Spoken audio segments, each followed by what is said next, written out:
Hey guys, Perky Pessimist here, the biggest flexer on the internet. Baby girl, you're so damn fine though. I'm trying to know if I can hit it from behind though. I'm sipping on you like some fine wine though. And when it's over, I press rewind though. Ay, you talking bands, girl, I got it. Benjamin's all in my pocket. I traded in my truths for some robbers. You playing Batman, Fetty's gonna rob us. I was actually in the process of making like 2 other videos when this whole debacle popped up. I decided it's been a while since I've actually made a video about music, despite the fact that probably one of the biggest forms of media I consume is music. I was like, you know what? Let's move some videos out of the way. Let's move some videos out of the way so we can talk specifically about music for one of them. And right off the bat, I guess I should probably get into what this video is not. This video is not a bar breakdown. Although I guess that might be disputable, but for the most part, it's not a bar breakdown. I think there are plenty of people who have done better in terms of breaking down everything that these two have said to one another, and the like 30 other people. I don't know what's going on. 30, you guys are crazy. You guys are crazy. And also, this video is not a vessel for bias. I will say, I'm a huge Drake fan. I've been a Drake fan for a long time, especially modern Drake. I know that sounds weird. I prefer old Drake, but there's something about modern Drake that I just can't get away from. So I'm going to try my best to remove bias from this and talk about sort of the dynamic these two have in terms of rap beef when it comes to them and their discography. And we'll talk more about that in depth. Another thing as well is this is not going to be a vessel for my politics. It's safe to say that we all sit somewhere on a political spectrum, and part of this does get into political issues. I'd rather not call them political, they're more like social, but some people make it political. I don't know.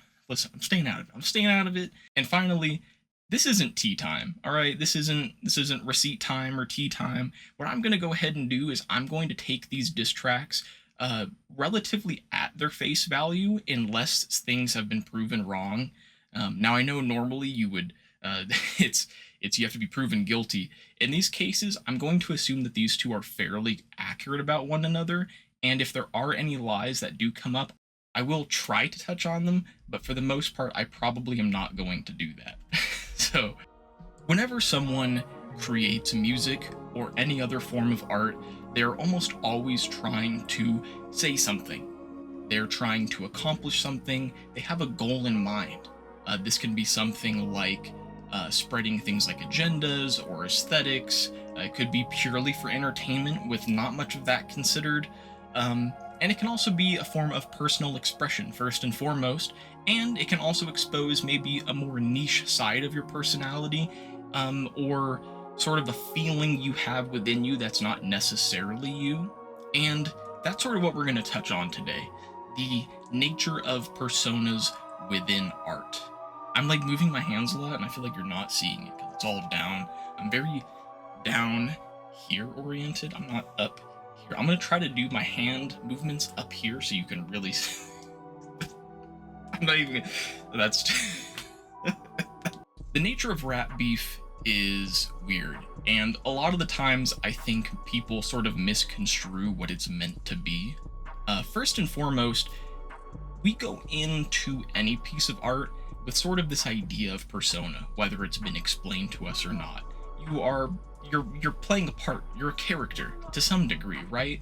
You can be really authentic, but the thing is that who you are truly yourself is not a song or a painting, right? There's part of you that's expressed that is different than you as a person, so there's always going to be at least somewhat of a persona, even if it's very, very close to your actual personality. And when it comes to the nature of rap beef is the combination of disrespecting someone, but also sort of paying respects to their persona. Right? Like, in order to actually do a rap beef back and forth, you do have to engage with the persona of the rapper. I'm just going to boil it down, right? What I want to look at is I want to look at the various artist personas and how each of them has attacked one another adequately, and then sort of just talk about where we go from there. I mean, this is such a large cultural event that it's difficult to tell the next steps. And to be fair, it's really not even over, right? Like, there's a huge rap war between these two and possibly other people, and we haven't seen a clear winner yet, but I think we've seen enough battles to sort of guesstimate who's gonna win this war, and we'll get to that. First things first is Drake's persona. Now, I should probably preface by saying that Drake actually, he sort of undergone persona surgery. After the Pusha T thing, Drake made a pretty conscious decision to change his persona ever so slightly to fit in the concept of not necessarily being a family man, but being a father, like a father figure who isn't a total loser. But we're going to talk about Drake overall, and I'm not really going to talk too much about the father thing, although that is it's a subset of his persona. We're really going to boil down these personas to three main themes. So when it comes to Drake, the first main theme is confidence and openness, and this is a personal openness. You see Drake oftentimes, he portrays himself really confidently, and he's really open, right? He talks about his family, he talks about like little girlfriends he has in his music. He's open, he's an open guy, he's an open book. The next thing is his elegance and his high society, or his position within high society. It's fair to say that he's a rich dude who enjoys the finer things in life. And I don't really even have to get into that, right? Because it's obvious. Anywhere on his Instagram posts or even in his music videos, it's blatantly obvious that he has a lot of money being pumped into his career. And then another large part of him is sort of these connections and these quote-unquote mob ties. He sort of, he tries to portray this dude who's got a lot of people around him and they're willing to do a lot of things for him, and it sort of creates like an OVO mafia. And what this all equates to is a man who's living lavish with only very petty drama and really total security in his life. He has total control over what happens around him. He's not only this sort of boss character, but he's also an individual who can be sensitive and have his own opinions. He's really an interesting mix, right? And now this is where it's going to get a little tough for me because I'm not a Kendrick fan, and I feel like I need to voice that before we jump into the persona. I am an outsider who's looking in. I followed Kendrick for quite a while, but I also I've probably listened to each of his albums once, maybe twice. I've listened to Pimp a Butterfly probably a good half dozen times, and I think I've listened to Good Kid probably 2 or 3 times, so I'm really not a super big Kendrick fan, and I don't know his persona all that well, but I'm gonna roll with it. I'm gonna go ahead and just see, I'm trying to place myself in his shoes, which may be tough for me. We might not get into that, but maybe we will. So Kendrick is a very ear to the street and social issue oriented guy. You could say in a lot of his music, again, not necessarily talking politics, but more talking about social issues. He has, I mean, he's got plenty of songs like that, right? And along with this, he sort of got this view on following tradition, but also chasing education. Something I see is he's kind of got this modern, maybe a bit more liberal take on being traditional, right? But he also follows this sort of path of education, enlightening others, not for the sake of keeping traditional values, but for actually breaking some traditions that he think ought be broken. On top of this, he follows themes of personal tranquility and experience. He's got a lot of life experience, especially coming from the place that he's come from, and I wouldn't necessarily say that he's like a tranquil, non-violent person, but I would say he has a personal tranquility to him. He's at peace with himself, and therefore he's at peace with the people around him. And all this equates to a fairly private man who is more really about things that are morally adequate to him, right? Things like God, his community, and bettering the world. Besides that, there's really not much to say about his persona because of how private he is. In fact, with how little he drops music, it's pretty easy to say that he's quite rare, if you want to use that terminology. So there's really not much to go off of, but that, we've still got our big three. or maybe just our big one, or our big D, I don't know. When it comes to rap beef, and before we actually get into what one another has said, I do want to reiterate that the point of a rap beef is to sort of meld personality and persona into one and then poke holes through both. What you want to do is you want to stop someone from getting away with their persona. So you need to attack the persona itself, and you also need to show the person through the persona. And because of that, I actually am not going to be touching on any disses that do not aim to dismantle persona. These two have said quite a lot about one another. One in particular has said quite a lot that is just, quite frankly, irrelevant. Things that don't have to do with someone's public image or how they portray themselves in their art. So attacking someone, not even directly and not even at their persona, is sort of just a moot point. It doesn't really go anywhere, and it's sort of just filler for a diss track. What I also am not going to be doing is I'm not going to be talking about individual bars. If you've stumbled upon this video and you haven't adequately gone through both sides of this rap beef, you need to go ahead and do that right now, because I'm just going to go ahead and go to logical conclusions here. I'm not going to set up the premises. I think we can say one thing for sure. Kendrick Lamar is hard. He exudes hardness. And in a lot of ways, Drake does too. And that's probably going to sound a little strange, right? Like Drake's hard. Isn't he a softie? Isn't he from Canada? And what I want to do first and foremost is I want to sort of break down Drake's hardness, which gets us into a concept that I think I've made up called hardness by association. So we're going to go ahead and take the 6ix9ine route here. So if you're not familiar with Drake at all, if you're only a Kendrick fan, then I don't know, think of like 6ix9ine in your head while I talk about this, because they're in the same boat. So let's get one thing straight. Drake did not grow up like how Kendrick grew up. It's fair to say that America is culturally entangled in themes that make it difficult for outsiders to really fully understand. And this isn't necessarily a dig at other countries, but I do want people from those countries, or people who are in this country looking at those countries, to understand that places like Canada that are greatly westernized and influenced by America are sort of just America light, and their cultural extremes are not mirrored from America over to them. What is a sort of a bad neighborhood for us isn't necessarily the same as a bad neighborhood for them, just because of a lot of cultural differences and a lot of mindset differences. Take into account things like gun culture, and I don't necessarily want to call it desensitization or whatever, but America does some things a little differently than a lot of other westernized countries, and it's not to say that other countries don't have their bad stuff that happens. Of course, every country does. I'm just saying that America is probably one of the more normalized countries for things like violence within the Western world, I guess I could say. And before continuing, I do want to let you know that this is not a defense of hardness. I think hardness can mean a lot of different things to a lot of different people, and just because I'm used to a certain brand of American hardness, that doesn't mean that that discredits others or makes mine better or something. You know what I mean? I don't think hardness is always the best option, and I don't think it's always the best mindset. But what is hardness?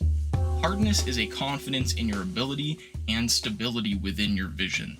It's the ability to essentially do you and to defend yourself from potential naysayers. When you take a look at various communities within America, a lot of them really do practice this concept of hardness. Sort of look at like your average down south redneck cowboy, right, who shoots to kill and doesn't take bullshit from no one, and the government can't stop him. Or urban communities that often see opposition from government entities. It's the exact same, in my opinion.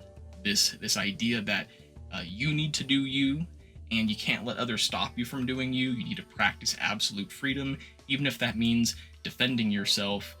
And what follows from this popular take on US hardness is sort of a willingness from other nations to attempt to adopt it. And then you circle back to someone like Drake, who is a Canadian who is interested in US music and US culture, and it's safe to say that he would be very interested in achieving this mindset of hardness within the American meta. I believe you can gain and lose hardness. At the end of the day, being hard is purely conceptual for the most part. It's subjective, right? And that can change. A redneck who is anti-government, who hoards guns in his house, can flip. He can drink from the spigot of the government and completely change and totally love everything that the government does. And just as you can lose it, you can also gain it, and because you can gain it, it could potentially rub off. You could say that when you surround yourself with a certain archetype, or at least people with a certain mindset, that mindset can rub off on you. And hardness is one of those mindsets. I mean, just look at Wayne and Birdman. They totally rubbed off on Drake. I mean, just look at him. Great landing pad forehead. I would rub off on him, to be honest. And I'm not even in Young Money. What is this video? I gotta drink more smoothie. You see that? No alcohol this time. This is all sober. It can also be said that hardness is a mindset that can be a group effort rather than an individual effort. Just look at things like gangs, or motorcycle clubs, or like mean girl bully groups. Like, sometimes being hard isn't even necessarily placed on the individual, but rather it is a task to be achieved by a group of people. And because of all of this, I think it's safe to say that you as an individual may not necessarily be hard, or you may be very lacking in the hardness department, but because of who you put yourself around, you can actually gain hardness by association. And this can be an association that as soon as it's cut off, your hardness vanishes, and it can also be a hardness that may linger. Again, it's all subjective. It changes based on location, changes based on culture, and my hardness may not necessarily be your hardness, right? I think a theater kid could potentially go hard as well if they stick to what they think is cool and what they like to do, and they don't take no for an answer when it comes to concerning themselves with the opinion of others. It really is something that anyone can have. But now we circle back over to the rap beef section of this, right? Because the whole point of rap beef is to turn your art into a mirror. And what I mean by that is in terms of separation of an art from the artist.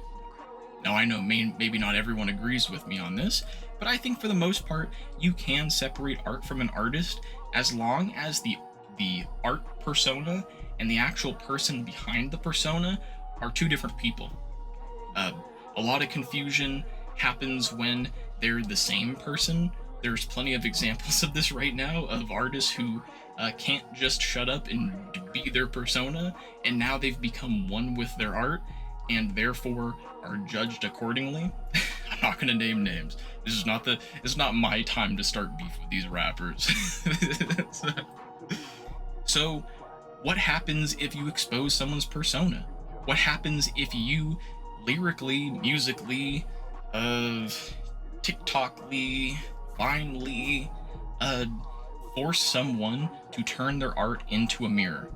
What happens when you take someone whose discography has never mentioned a negative trait about them, and you force them to make music about said negative trait?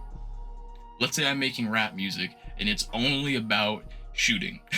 You know what I mean? Like, it's only one thing. It's a single track. My persona is I'm hard, I'm crazy, I'ma get ya. But then you make you make your diss about me, and you're like, oh, he's not hard, he's into Legos. And then I make a response to that, and I'm like, yeah, okay, I'm into Legos, but I'm still crazy with it. You'd be like, whoa, hold on. You just added that to your discography. Like, this character that you are building, this character sheet that you are drawing in front of us, you just added Legos to his sheet. Why is he into Legos? And this is, I promise this is gonna go somewhere. So when it comes to rap beef, at least successful rap beef, the best route to go is to expose someone's persona, either dismantle it or meld it into one with that person's personal life, and then refuse to separate art from the artist. Actually address the reality of who they are because they have done so within their own discography. And of course, there is sort of natural ways to remedy this, the biggest of which being be genuine within your art. Don't talk about stuff that you haven't lived, not because I have some personal care towards it, but because when you get called out for not being the same person that's in your art, it's gonna look weird and it's not gonna look genuine, and if someone does a really good job at exposing that, there's going to be a problem because you are going to be forced to change your persona on the spot to adjust to this new addition that someone has added to your discography. But now, with probably the longest intro I've ever done out of the way, let's actually get into the bars. If you know anything about Kendrick versus Drake, this has been a long time feud where both have taken turns tossing little things at one another, like little jabs in songs that have nothing to do with them, back and forth. And also, the whole nature of sneak dissing and stealth dissing makes it so difficult to tell if someone's actually addressing one another that it's really not worth talking about. So we're going to go ahead and skip all that. We're going to get into the main diss tracks and the 2 Instagram diss tracks because although they may not be added to their discography, they are so widely accepted online as being within their discography that it would feel weird not to count them. So, first off, we're going to go ahead and jump in with everything that Kendrick has done. Oh. I've got like a... Look, I've learned. I've got a little phone fan now, and now I stick it over here. Like, at first, I was doing this angle because of the jokes, but now that my phone fan's been blowing in my face on the desk, I don't think I'm gonna actually go back to my other angle until my next video. So, it is what it is. We are gonna go in chronological order, but we are gonna be sticking to one artist at a time, and that first artist is Kendrick with the track Euphoria. And I'm hoping I'm getting these right and not out of place. I'm going off my notes rather than like actual information somewhere on like a computer. I'm literally just like, I wrote, I'm so invested, I just wrote everything down on a notebook, and that's what we're doing. So I'm sorry if things are out of whack, hopefully everything's correct. So Euphoria acts as an intro and essentially lays down a base for further disses from Kendrick Lamar. And he covers a lot of ground within this as well. First thing is he questions Drake's authenticity, claiming that his persona, in parentheses S, is actually more of a projection of his insecurities. And it's disses like this that directly target Drake's confidence. It also brings up Drake's lack of financial freedom, the idea that he's owned by someone, not just owned by someone, but he's financially owned by multiple people in a long line, therefore making him sort of the end of a corporate agreement rather than someone with individual financial freedom. And then he also goes on to diss Canada's hardness as a whole, and attempts to force Drake back into a box of what you are able to accomplish within Canada rather than within America. Moving on to his second diss, 619 in LA. I hope I got that time right because the time itself was important, but whatever. Again, this is not a bar breakdown, all right? If you don't know what the number is and what it means, don't talk to me, all right? Don't talk to me because I don't know, all right? And in 619, Kendrick doubles down. He sort of goes in about his own passions and how they exist outside of art and are therefore his direct personality rather than a persona, which normally I wouldn't include that in the notes because when you hype yourself up, that's not much of like a note about a diss, but it's important. The next thing he does directly through the various pictures he posts in the thumbnail within the song, or I guess outside of the song, it's not in the song, right, is proof that Drake's inner circle isn't necessarily completely loyal. By doing so, he essentially allows OVO and Drake to be 2 separate entities. And what happens when you are a separate entity from your gang or your little mafia group is you can't necessarily lean on them for that hardness via association. And then this leads into further themes, right? Like uh, Drake's inability to be popular on his own, sort of relying on bots or propaganda or a couple of his main fans to spread ideas about him. And this sort of hits Drake in self esteem and confidence issues. Moving into Meet the Grams, this is sort of a multi-part attack, and I think this is where Meet the Grams. So the thing is when it comes to Kendrick's disses, you do sort of have to take one with the other in order for the full effect to work. You could easily say that a lot of Kendrick's disses don't necessarily stand as disses on their own. So I'm going to go ahead and give both of these artists the grace of moving in chronological order and considering the last diss before the next diss. And with that, Meet the Grams is sort of Kendrick's attempt at a kill shot. So at this point, he's completely stripped down Drake, rather than someone who's confident with these mafia ties and a whole lot of money. Now he's sort of attacking more of a stripped down version of Drake, as more or less a problematic loser. Which, don't take this the wrong way, but it evens the playing field. You have to keep in mind that Drake is OVO. Drake is his group, and Drake is his connections. He moves as though it's mafia, and that mafia mindset is within his persona. So now, with a Drake who has essentially been explained as a single person, it is now Kendrick, a single person, versus Drake, a single person. And we have to keep that in mind in order to really understand why Meet the Grams hits as hard as it does. And I really hope it's pronounced Grams. I've never actually pronounced Aubrey's last name, and it could be like Grahams. I don't know. I'm going with graham crackers, and we're gonna let it slide. We're gonna let it slide because I don't know. My second battery died, so both my batteries are dead because I'm a big fucking idiot and I didn't expect to record today. I literally woke up and I was like, I gotta record this. So I'm sorry. There's gonna be no face cam for a little while, but that should be okay. And along with Meet the Grams comes probably one of the biggest dismantles of Drake's persona, and that is the inclusion of another child. As I said previously, Drake having a child that people didn't know about made him completely restructure his persona around this. He had to surgically implant having a child and trying to make it socially acceptable within sort of this meta that he formed for his persona. And the thing is that it was a new Drake. It was a Drake that was taking responsibility for his actions and was going about trying to parent. And the biggest thing that Meet the Grams did was it said, no, the fuck, he didn't. He didn't change. He's not a family guy. He's not even a father. He's literally he's still a deadbeat father. He's got another kid, and he doesn't even treat his current kid all that well. And this is a giant attack to character and ethics that hits Drake directly because this armor of a persona has been slowly chipped away from the previous disses.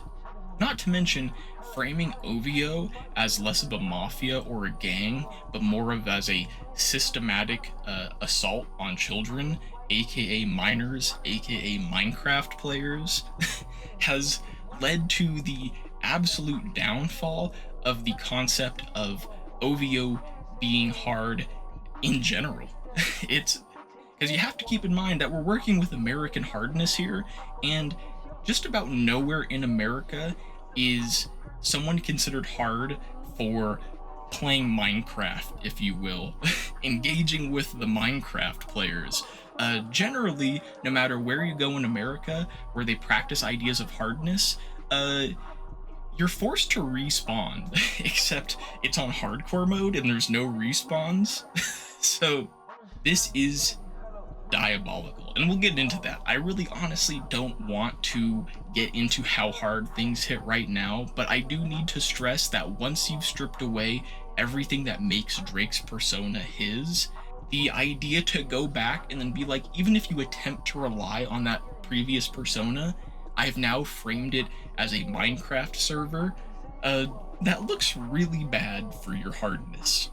And the exposing of OVO makes it so he can't even really say that he lost progress because, to be honest, it looks like he has to start new. And I don't know if you've ever started a new Minecraft world. All right, I'm gonna move on from that. I'm gonna say something that's gonna get me. We're doing this one last time. Probably not, but this is the last time, as I said so. Oh great, now is it not gonna turn all the way around? Oh, I'm gonna break the camera, dude. I'm gonna break the camera. Oh, now it's jingly jangly. Oh. Jangly camera. Jangly camera. So what did Drake do? One of the main things that Drake does in push-ups is he sort of uses his listening count, and in a multiple of ways, in a in multiple different ways. But in one of those ways, he sort of alludes to the idea that Kendrick is less influential than he thinks, right? Like if you're going after Drake for not being influential and not being about the people, then maybe you have to go after Kendrick even more for that because his numbers are so much lower. And that does sort of push the idea that Kendrick is less influential than maybe he thinks. He also attacks Kendrick for the whole ear to the street idea, making him appear more of like a corporate puppet rather than someone who has genuine care about what's going on with those who are the opposite of corporate. Going into TaylorMade, Drake doubles down on Kendrick being corporate even more. He also does something that a lot of people aren't giving him credit for, and that is forcing Kendrick to sort of come out of this private life persona. If there's one thing Kendrick has done really well for the past decade, that is sort of stay out of the way when he's not actively putting out music. That privacy is huge, and by getting him to release music, not just one or two songs, but essentially getting him to put out a small EP's worth of music, has given Drake a sort of a dub when it comes to stripping privacy away from Kendrick. Going into Family Matters, which is definitely the kill shot for Drake, this is his sort of response to what Kendrick has been leading up to in all three of his disses. He answers to social issues with, quite frankly, a lot of edginess. You know, sort of like the idea that, hey, maybe you shouldn't say this because of where you're at. He sort of just approaches it by, I'm gonna say this anyway, like over and over and over again. And then he also goes on to attack Kendrick's view of race, and therefore strip Kendrick of that social ear to the street mentality. Not only this, but then he goes after sort of his manliness, which was a long time coming in previous disses, but now really shines through. He exposes some of Kendrick's household issues, which does dig into his privacy. And not only that, but he then claims that Kendrick was roped into this beef, possibly bringing up a doubling down or a tripling down at this point of Kendrick being more of like a corporate puppet or someone to push around to get into doing things rather than an individual who makes his own decisions, which in turn hurts his sort of traditional values of being your own person, doing you, doing what you stand for, and now it looks as though maybe he's more of doing what other people stand for. This works in a lot of ways, but one of the biggest ways is that it boxes Kendrick into a select handful of, you could say, music puppets that have been going after Drake and essentially disregarded, right? The idea that, hey, you're just one of the bunch, you're just a little more interesting, so I'm paying more attention to you, feels like straight up dismissal of Kendrick Lamar as an artist involved in this beef. Not only that, then Drake goes on to say that Kendrick is actually sort of breaking this manliness bro code, right? That has a lot to do with hardness. Like, if you are currently doing you, and you are working on you, and no one can get in your way, you probably shouldn't report people for doing the exact same thing, right? There's sort of the mentality of like snitches get stitches, or I don't know, maybe you're a redneck in the woods who's like hoarding guns for the apocalypse, and you don't want the government interfering. Why would you then report someone who's trying to do the same thing and get their guns taken away? So this idea that Kendrick may have taken down videos despite he himself wanting to put up videos sort of does hit in that hardness department. And then, sort of shedding off that little layer of edginess, Drake calls into those social issues as they are reflected onto Kendrick.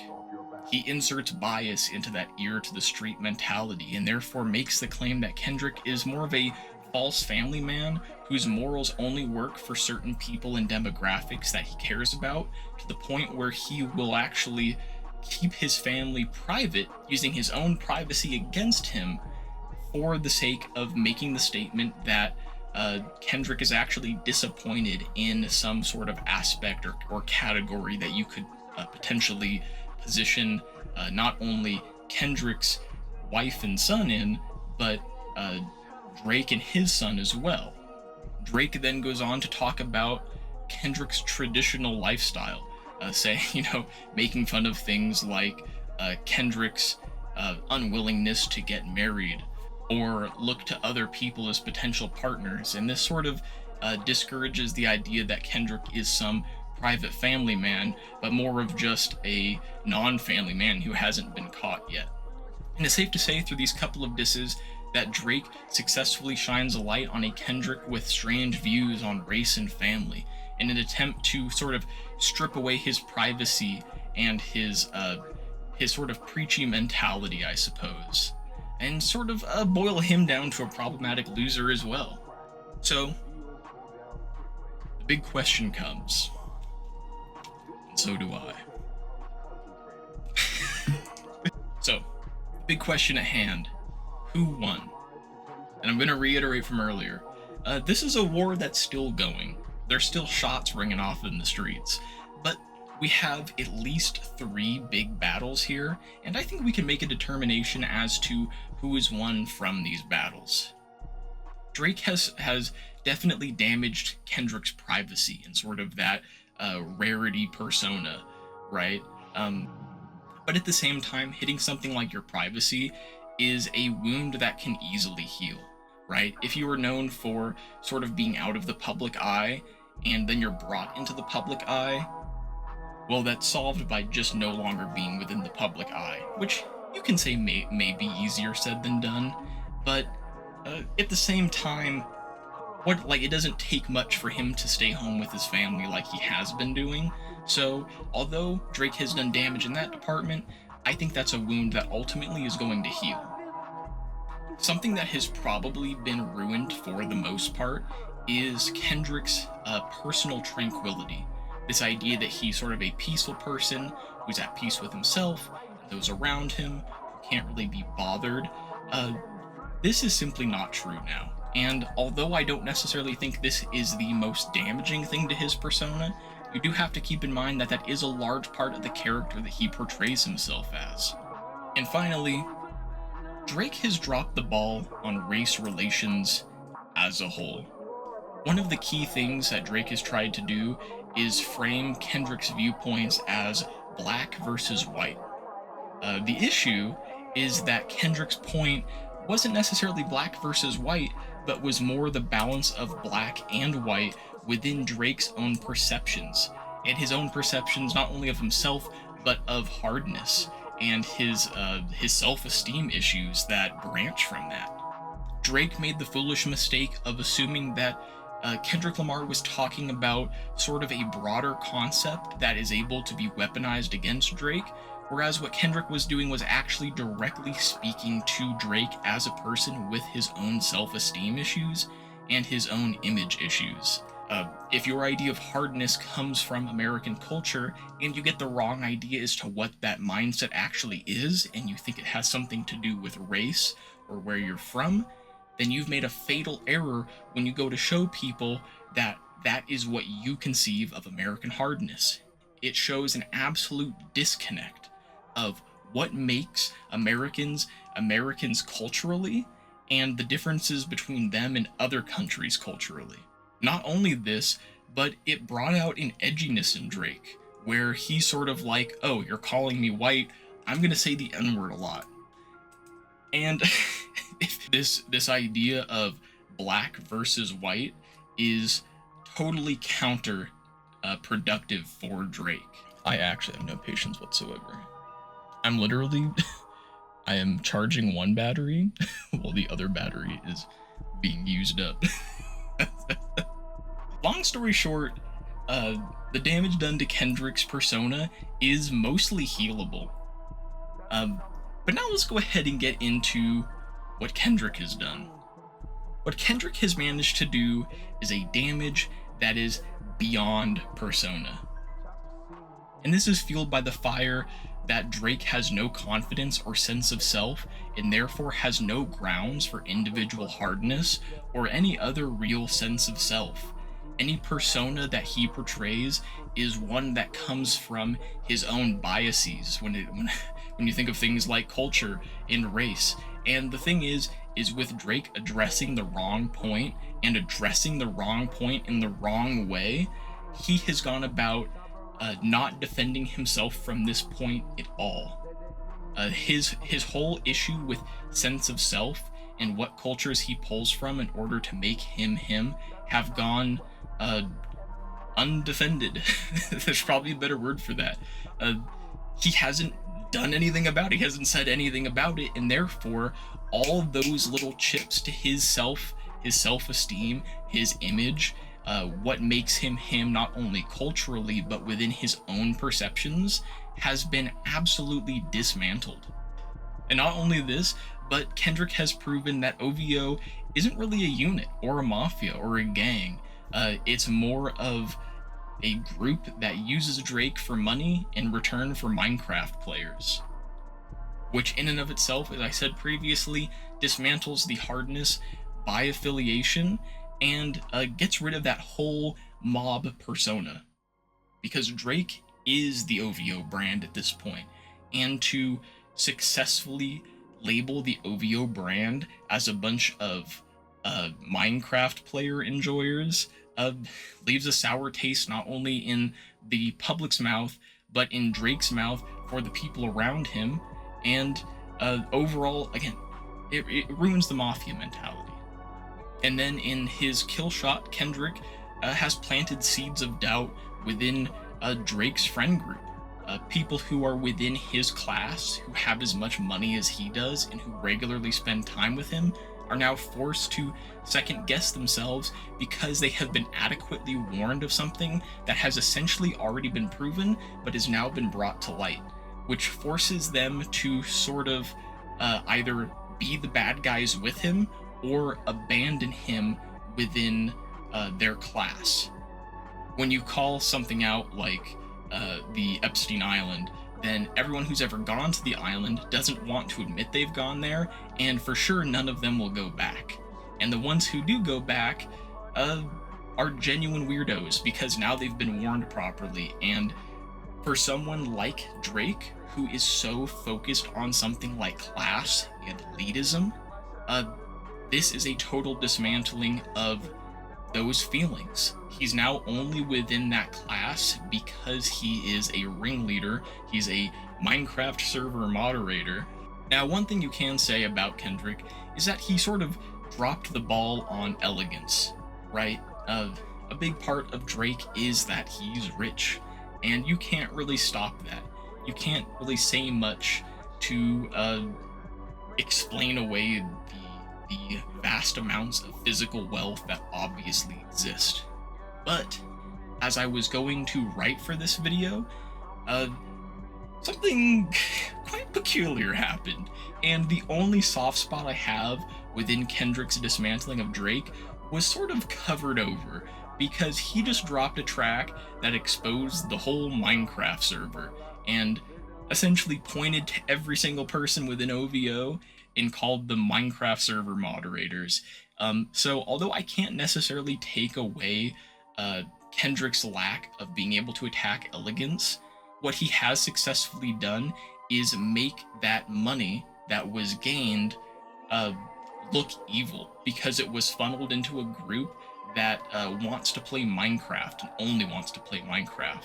And to add on to this, uh, Kendrick also brought up a great point, and that's that the people that Drake has bitten off of belong to communities that definitely need help, and Drake has refused to help them. But it's also come to light recently that the accusations Drake had once made about the same thing pointed at Kendrick are actually not true, and they are a straight up lie. So not only has Kendrick given back to the communities that he directly takes from, and rightfully so, because he grew up there, uh, but Drake has not done the same. So, although Drake has a lot of wealth, it is from using and abusing and painting a bad picture of people that he pretends to respect, and then uses that money to run Minecraft servers so him and his buddies can mine. All right, it only the fucking the simile only goes so far. I don't know. Simile, onomatopoeia, wanna pee on your mama. I don't. All right, listen. I'm in front of a fucking camera. I'm in front of a camera on YouTube. Don't hold me to no high standards here, okay? But where do we stand now? Well, in my eyes, and I think in a lot of people's eyes, Kendrick currently looks like a fairly smart guy with some skeletons in his closet. The beef has definitely set his persona back to probably a younger and less well thought out version of himself. But for the most part, he's relatively intact. There's some wounds that are going to take a long time to heal, and to be honest, the biggest accusation about him being a fruit punch kind of guy rather than a root beer kind of, I don't know.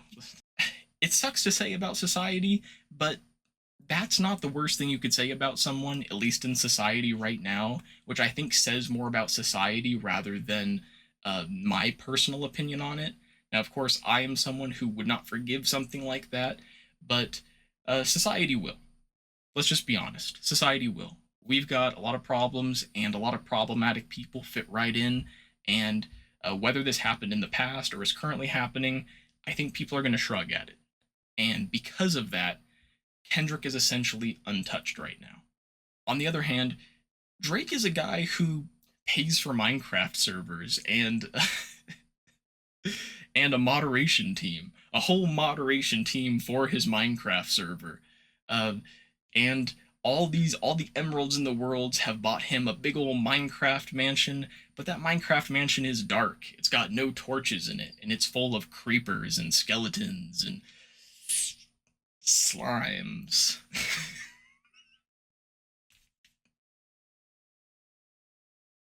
Now, before I go, I guess I have some parting words. I've got not necessarily a conclusion, but I do have some things I do want to say because I think they're on my mind, and if it's on my mind, I should probably say it. I don't know. Listen, it is so hot. It is so hot. I don't know how people do this, all right? To be completely honest with you, I liked Drake's disses more. I'm a big Drake fan, and I'm also a big fan of like catchy music, like modern catchy music. And Drake sort of delivered that for me. I'm not saying Drake won the beef. I think it's pretty obvious who I think won. But his disses were more entertaining. I sort of like that pettiness, and I'm also kind of an old school guy. I kind of like the edginess, although I do admit that it is probably the worst tool to use against someone who understands social issues. So the fact that it was used as a genuine argument, we're not gonna get, we're not doing that. But I'm just, yeah, the disses were entertaining. I like, Drake's a performer. He's always been a performer, and I like that about him. Another thing too is that when it comes to Minecraft players, there are sort of different pickaxes when it comes to morality. You've got your sort of wooden pickaxes, right? You've got like your Hugh Hefners, who I guess haven't done anything legally wrong, but morally wrong. And then you've got like your diamond pickaxes, your we're not going there. But there's a big old diamond pickaxe, and Drake is more like an iron pickaxe, where he's like very clearly breaking laws in some countries, but not all countries, at least as far as we know right now. Uh, that last Kendrick diss might uncover some diamond pickaxes. I don't know, but right now he's sitting pretty with an iron pickaxe, and my issue is that he's already shown that. He's already participated in Minecraft on stage, and my issue is that I don't think a lot of people are actually going to care that he only has an iron pickaxe. I think if it's not diamond, they don't care. And again, that says more about society than anything else. Um, it wouldn't fly in my circle, but he's not in my circle. So we're gonna just, it is what it is. I hate to say it, but I think honestly that may allow him to get by without a total rebranding, just because that's the worst thing said about him so far, and not a lot of people care right now, which is unfortunate. As of right now, I think Drake needs to fold. I think he had I think he had a hand full of cards, and a lot of them were bluffs. I don't think he had a full house. I don't play poker, so I don't know what the poker terms are. He didn't go fish off the top enough, and I think he has to fold. I think at this point, anything that he would do would not help him, and as of right now, it seems as though he's sort of started to go into denial mode, which, I mean, hey, if what's being said isn't true, then fair enough. The issue is that we know it's true because we've seen it on stage. So, I don't know. I don't really know where you can go with that. You know what I mean? But yeah, I think he's going to have to fold. I think he realistically should probably take a year or two off. He should go private. He should go dark. And there's a joke in there. There's a Kendrick Lamar joke in there. I'm sorry, Kendrick. I'm not going to do the jokes for you. You got to do them yourself. Quit relying on me, Kendrick. You know, you're always blowing up my phone, dude, and I'm just tired of it, all right? You got to get some other friends. When it comes to Kendrick at this point, I don't know. I would like to say that Kendrick's best bet right now is to put one last nail in the coffin, although that part was written before he did so. Maybe he could put another nail in the coffin.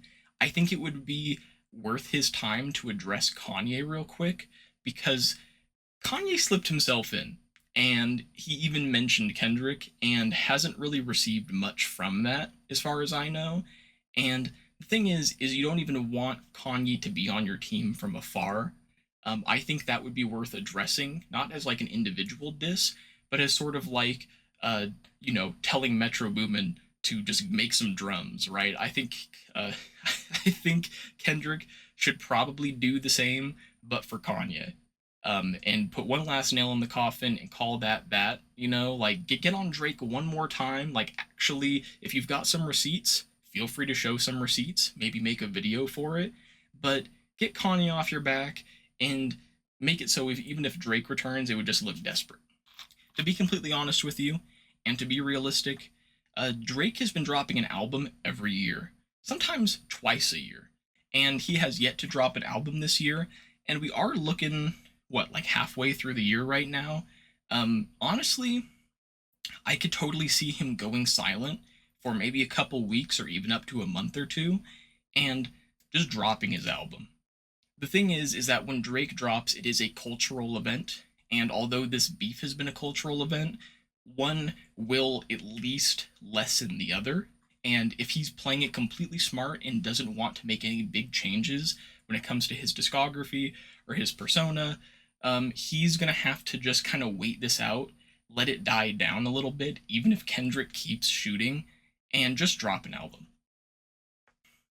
So I think his best tactic, if he's really not looking to continue this and not looking to actually make any changes, is to sort of just clear his slate, work on an album, like work on getting it done, even if it's a little underproduced or under the runtime that he normally goes with, and just push it out. Just push it out, address Kendrick a couple times, tell people, hey, OVO is not that bad, we give those kids plenty of emeralds, We give them all the auras they want. We build them big houses. I don't know, something, right? And that's really where we are. I think if anything, Kendrick could potentially keep dropping. He could use this fuel for an album. I honestly think he should probably lay low for a while, sort of regain that rareness that's within his persona, and then I don't know, maybe drop in like 6 months. But again, I could totally see this being a rollout for him, just because, I mean, smacking like the biggest artist out right now is kind of crazy, right? So, I don't know. That's my thoughts on it. That's my thoughts on the beef and beef in total and whole. Tell me what you think. Am I wrong? Am I right? Am I too wrong? For those sticking around to the end of this video, I have other gaming videos lined up. I've also got like a closet tour of like this whole closet, so that's probably going to be on the small channel. I'm trying to get a couple people over on the small channel just so videos don't go completely unnoticed. So if you feel like subscribing over there, feel free to do so. I don't care, or just check out whatever videos are on it right now, to be honest, because who cares? This YouTube shit ain't no joke. I got a right to live my life the way I want to live. You really don't understand, do you?